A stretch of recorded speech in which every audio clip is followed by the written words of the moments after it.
Tech & Co. WhatsApp New York. Sabrina, depuis le Nasdaq, le studio de BFM, donc en plein Times Square. Bonsoir à toi et bonsoir à ton invité, le patron du French Accelerator, c'est Laurent Ruben. Donc bonsoir à tous les deux. Bonsoir Sébastien, nous sommes effectivement avec Laurent Ruben, le fondateur de French Accelerator, que tu connais bien, hein, qu'on reçoit ici à New York et à Paris depuis un petit moment maintenant. Donc Laurent, tu es de passage à New York, installé à Los Angeles. Alors peut-être commençons avec le climat du côté de Los Angeles, post-IPO de Snap, l'IPO dont on a beaucoup parlé, hein, bien sûr, Sébastien, avec ce grand rendez-vous très suivi par la communauté tech. C'était au début du mois de mars. Comment on est là à Los Angeles? On est sur un petit nuage, on voit des millionnaires à droite à gauche, Laurent? Il fait chaud à Los Angeles. Il fait beau, déjà, t'as de la chance là. C'est pas le cas à New York. Il fait chaud à Los Angeles et c'est vrai que cet IPO était phénoménal. Pour le peu d'employés de Snapchat, c'est 77 millions de dollars de valorisation. C'est plus de 10 millions de dollars d'exit par actionnaire. Donc ça fait beaucoup de millionnaires qui arrivent sur Venice Beach, sur Santa Monica. Et donc ça fait flamber un petit peu les prix au niveau immobilier. Ouais, mais ça c'est un petit peu la conséquence logique, j'ai envie de dire. Est-ce qu'il y a un autre impact là? Est-ce que du coup ça a ouvert les yeux de toute la communauté, tech ou pas tech forcément d'ailleurs, hein, mais à se dire ah ouais effectivement là il y a c'est peut-être un endroit. Ce qui est extraordinaire, c'est surtout la capacité derrière à avoir du cash, et le cash c'est ce qui drive aussi le moteur des startups. Donc aujourd'hui on est sur la Silicon Beach avec aujourd'hui des milliers de startups qui sont là. Cet afflux massif de cash pour des employés qui eux veulent démarrer leur propre venture, leur propre société, ça permet vraiment d'influencer vraiment positivement le marché. Et donc ça, c'est qu'une bonne chose pour Los Angeles. Ouais, ça dure en tout cas, parce que comme on l'a vu effectivement, le titre là est un petit peu moins bien, mais bon. D'ailleurs, comment ça se passe là pour vous, French Accelerator? Il y a pas mal d'actualités aussi. Ouais. Tout se passe bien, vous êtes lancé l'année dernière, oui. Et c'est le carton. Je sais pas si c'est le carton, mais en tout cas, on avance de toute façon comme le plan on l'avait défini. On s'était défini 12 sociétés par an et la mission a été remplie l'année dernière. Sur cette année, on a déjà 7 startups qui sont déjà intégrées au programme. Il ne nous en reste plus que 5 pour le reste de l'année. Vous avez démarré fort là, 5 pour oui. il reste encore pas mal de temps. Est-ce qu'il y a des secteurs là que vous regardez tout particulièrement et avec ces 7 startups? Tout à fait. Aujourd'hui, il y a vraiment 5 secteurs qui sont pour nous notre prédilection et qu'on arrive à ultra valoriser sur le marché aux États-Unis, plus particulièrement à Los Angeles. On a choisi le e-commerce, la ad-tech, le B2B et le SaaS, et également tout ce qui est AR, VR et la AI. Pour juste un point de focus sur la AI, aujourd'hui, il y a 82 fois en termes de multiples une valorisation entre une société française dans la AI et celle aux États-Unis.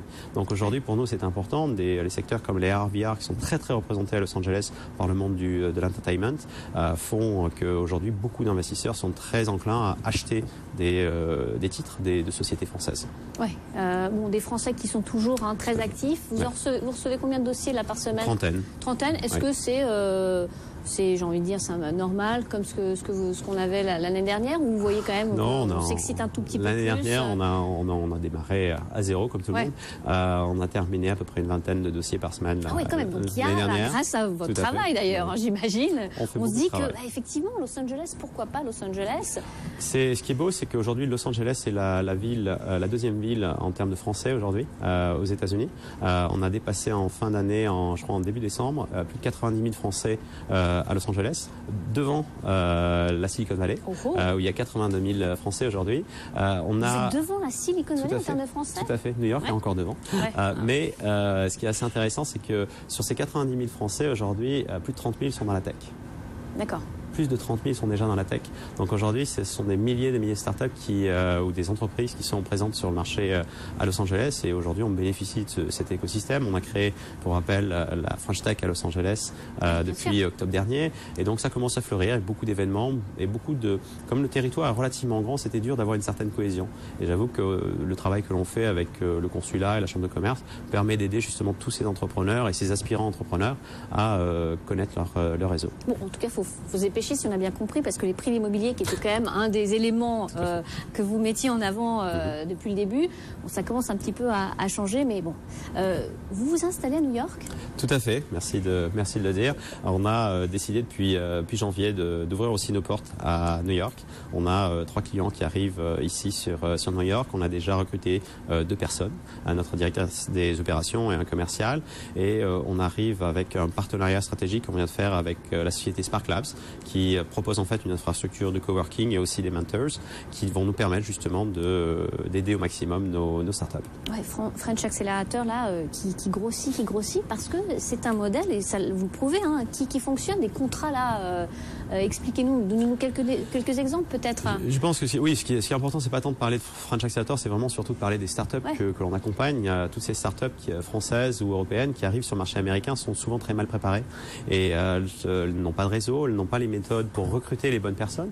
Et donc justement, c'est ça qu'on offre en fait comme service. Tout ce qu'elles pourraient faire en 3 ans, on va le faire en 1 an. On va aller chercher leur première référence client aux États-Unis. On va adapter leur marque au marché américain. Après, tous les services annexes qui sont le montage d'une société, de visa, la PR, etc. Tout ça, on le fait. Mais ça permet les 6 ou 12 premiers mois de les faire réussir sur le long terme. Ouais. On termine rapidement avec, on a parlé de Los Angeles, New York, et puis Paris. Vous avez un bel événement là sur le mois d'avril. D'abord on a une belle équipe à Paris et on commence à nouer vraiment de très bonnes relations avec tous les fonds d'investissement et les grands faiseurs ici sur le marché en France. Donc BPI nous a gentiment invités à leur siège, donc le 12 avril. On sera en partenariat avec des grands fonds d'investissement comme Elia Partners et également Caphorn Invest, où on va vraiment présenter toute une table ronde sur la thématique Êtes-vous prêt pour les US? Êtes-vous prêt pour les US? Comment on fait pour y participer? Allez très simplement sur frenchaccelerator.com et vous trouverez notre lien. frenchaccelerator.com. Sébastien est invité, j'espère. J'espère. Allez, Sébastien, toute l'équipe, Erwan, merci beaucoup. Laurent, merci. tu nous fais signe lors de ton prochain passage à New York. C'est toujours un plaisir. À toi, Sébastien. À très vite, effectivement, sur New York, sur Los Angeles, on est partout. Et à Paris, essentiellement. C'est quand même ça. BFM Business, Tech & Co, la French Tech, tous les soirs, les startups sont à l'honneur.